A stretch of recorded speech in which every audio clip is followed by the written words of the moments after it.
Alright, you guys know the drill at this point. I get funny device. I do funny stuff to funny device.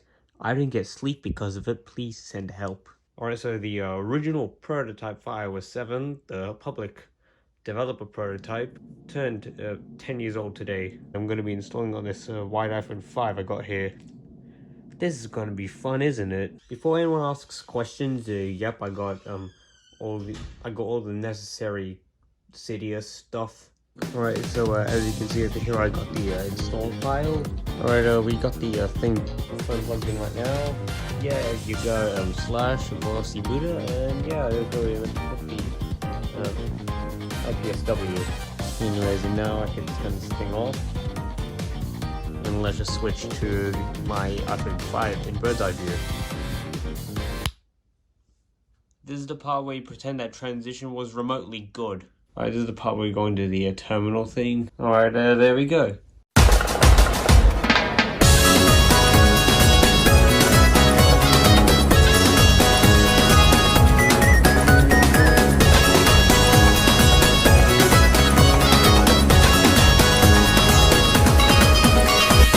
You are going to absolutely love iOS 7. Thank you. This major effort. Alright, now we're on the setup screen for iOS. Oh, damn it. So yeah, for beta 1, it's looking a little buggy. You even just saw the user interface just flashed. What the hell? Okay, now the question, will it activate? Okay, surprisingly, yes, it did activate.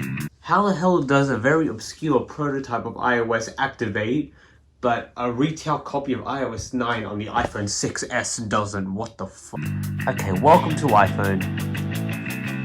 It feels kind of weird looking at the screen when I've seen the release to manufacturing iOS 7 screen so many times. This is a very buggy beta of iOS 7, and it's got several inconsistencies. Like, first off, if you look at the iTunes Store logo, it's not even aligned correctly. It's misaligned. If you want proof this is a very buggy version of iOS, just go into settings, scroll down to brightness and wallpaper, click on choose wallpaper. You can't even change the wallpaper if you don't have a photo.